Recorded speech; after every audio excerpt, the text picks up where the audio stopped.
welcome to the CU Sports Magazine. I'm Todd Geary. I'm joined today with Rob Moody as usual. This week in the Sports Mag, we got all kinds of good football stuff for you. The Wisconsin game coming up against CU and all kinds of volleyball notes. Rob?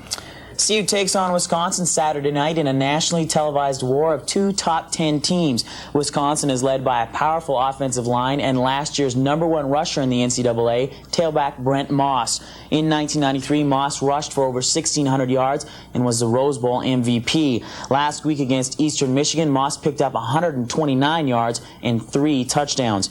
Colorado may struggle when it tries to counter Wisconsin's offensive line and stop Moss. One of the best defensive tackles in the country will be noticeably absent from CU's defensive line. Shannon Clavell was suspended this week by Coach McCartney. Clavell admitted to hitting another patron in the Marquee Club in Boulder in August. Although Clavell will be hitting the bench Saturday, the Buffs will suit up wide receiver Michael Westbrook and defensive back Donnell Liamidi, both of whom were suspended for Colorado's first game against Northeast Louisiana. Colorado will look to establish their own running game against the Badgers. Against NLU, Rashawn Salam rushed for 187 yards and 3 touchdowns. Herschel Troutman scampered for 74 yards and picked up a touchdown of his own. When Wisconsin is outrushed by their opponents, their record in the last 4 years is 3-18. If CU can establish a running game Saturday, Wisconsin may be in trouble. Todd? Thanks, Rob. You've heard all the hype about CU's #1 ranked defensive line.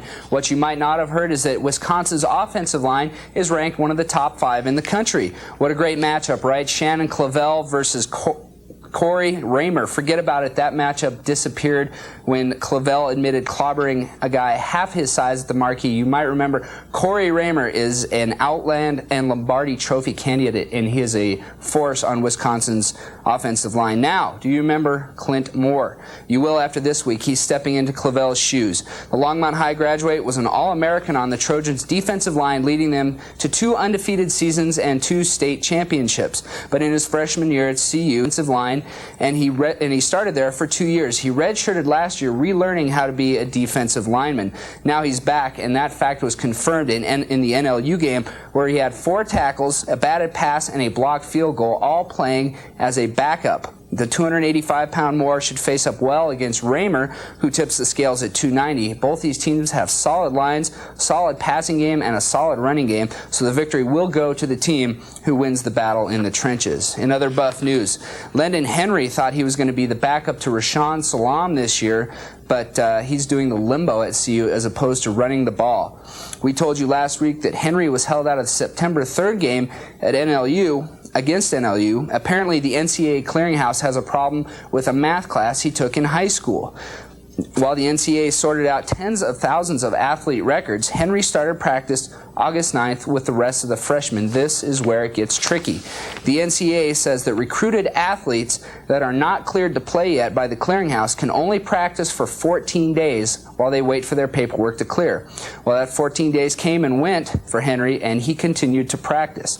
That means that CU was in violation, yes, I said the taboo word, violation of NCAA rules. CU has said it will report itself to the NCAA. The good news is it's a minor infraction, and CU caught it early enough that it should only be a slap on the hand. But that's no consolation to Lendon Henry as he continues to sit and wait.